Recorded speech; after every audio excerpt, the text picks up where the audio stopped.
Well, hey there, Aletheia Church. Hope that you guys are doing well. I just want to spend a few minutes recapping my sermon from Sunday in Joshua chapter 1, verses 1 through 9, which I had titled Be Strong and Courageous for obvious reasons.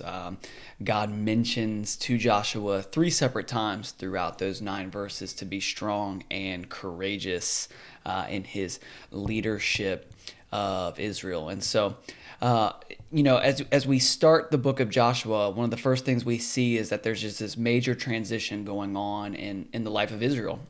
They have left Egypt, they have crossed the Red Sea, they have wandered in the wilderness for 40 years, and as we get to the beginning of the book of Joshua, we see that Moses has passed away. And we see that there are a number of implications for that. Their leader is gone.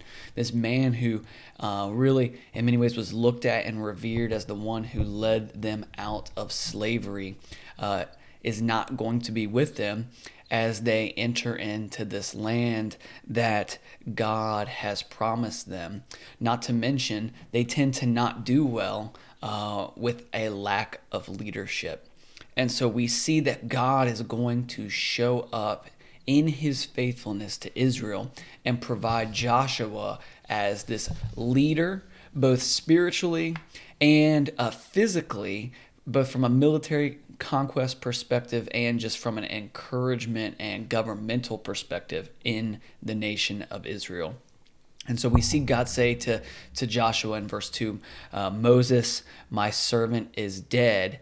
Go now into the land. And we talked about that was a pretty big transition point. Hopefully you guys will spend some time in group talking about why that's important and what are the implications of that verse, both in God's faithfulness, but also in what God is calling Joshua to do. But then we see going down into verse 5 that he says, every place that the sole of your foot will tread upon, I have given to you, just as I promised Moses. And so we see time and time again that God chooses, God keeps his promise, and then he calls, though, Joshua and the nation of Israel to respond in faith.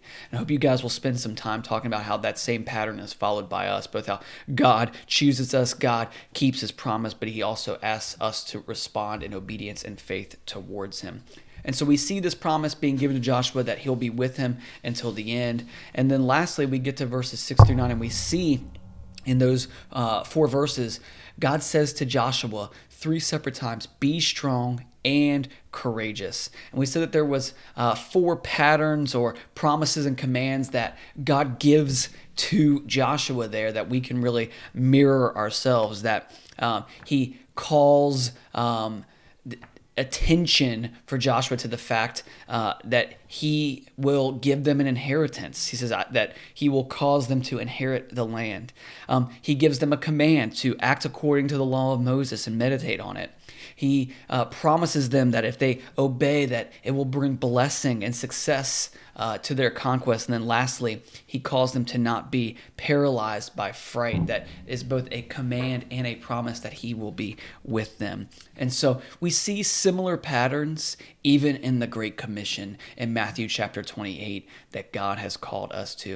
And I hope you guys will spend some time kind of comparing and contrasting how God's call and demand of being strong and courageous and being obedient to Joshua is really similar to the same command he gives us in being his witnesses and pursuing our one.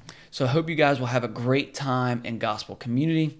I hope that you're encouraged. I hope that you will see God's faithfulness to Joshua as also a promise of faithfulness to you. And I hope that you enjoy your time together. Have a wonderful week. I love you guys. Go and be the church.